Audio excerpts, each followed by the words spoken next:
Does look rather sad there sitting on its forks, doesn't it? So let's see about getting a front wheel in it.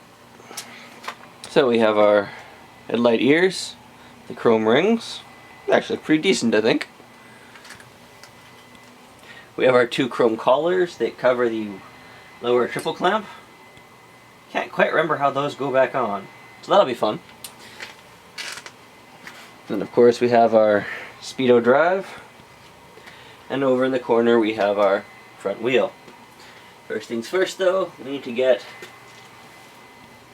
all of this back together. Which would entail remembering how the hell these go back on. But really, how hard can it be?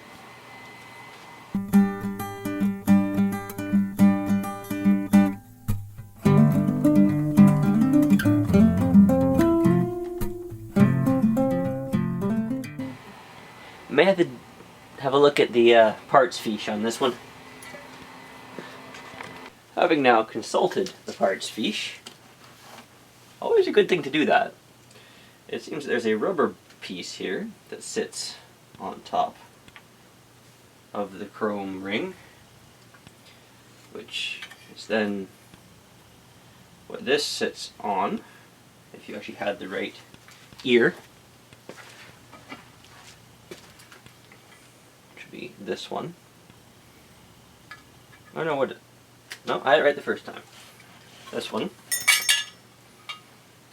That has a ring on it. This gets a rubber ring on it, like that. Which then sits in that. Which then has a rubber ring on it, like that. Which the shock then is inserted through. So, let's make it happen.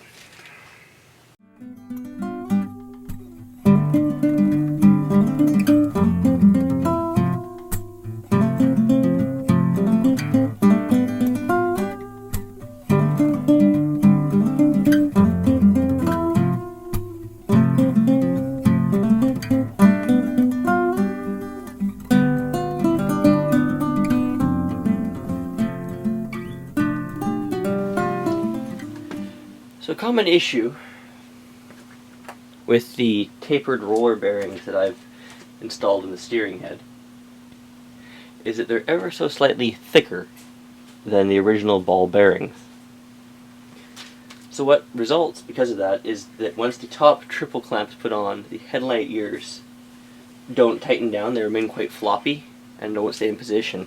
So the simple fix is that is you get a couple O-rings and you slip them over the stanchions here between the headlight ears and the triple clamp, and they take up that little bit of space and they'll clamp in nice and tight.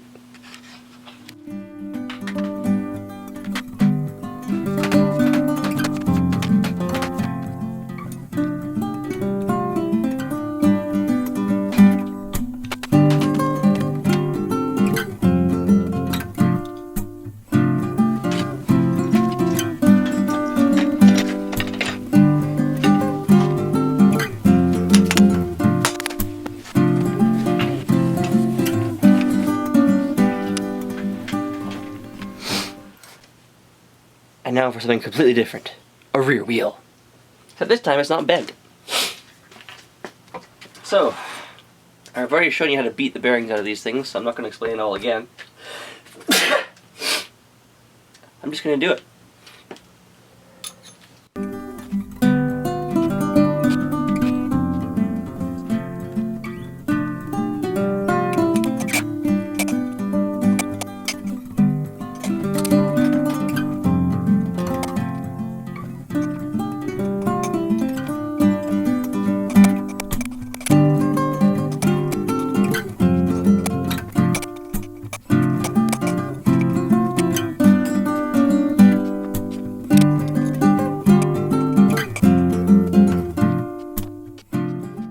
Those played a lot nicer than the last ones, didn't they?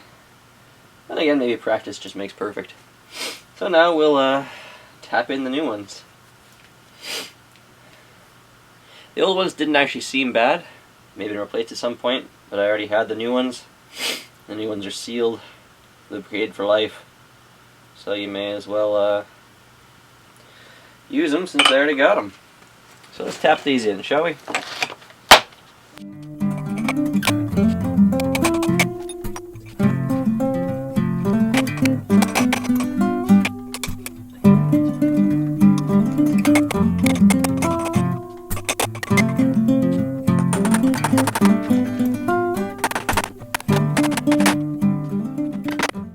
There, new bearings installed.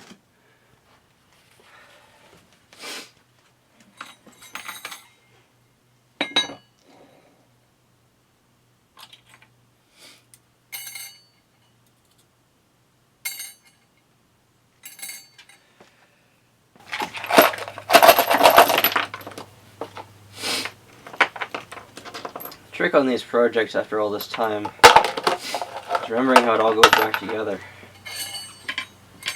Which is why it's really useful to have a computer in your garage. Which is what I have loaded up with the parts fiche for this bike. So at any point I can nice and easily go over to it and double check how a particular assembly goes together.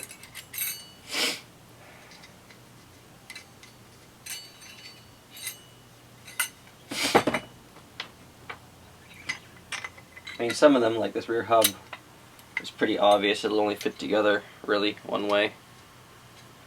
But if you're curious about the order of spacers on the axles or anything of that nature,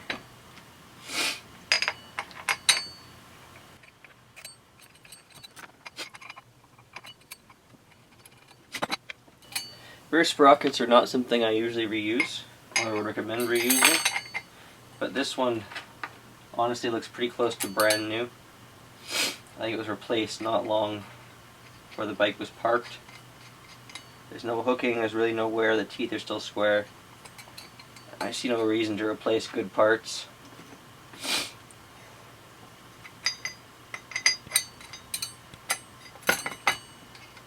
I mean, if this was something that took 8 or 10 hours to access, then I would definitely suggest it may be being worth your time to change.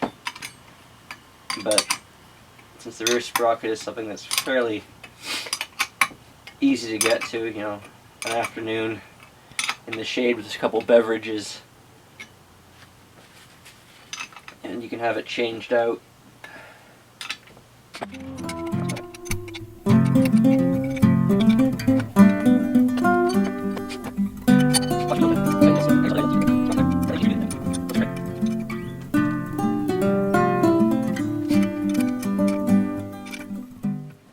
Now these don't have to be crazy tight. I mean, I'm sure there's a torque spec for them, but I'm not going to bother looking it up.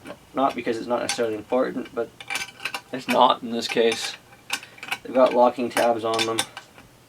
As long as they're snug, they're not going to go anywhere.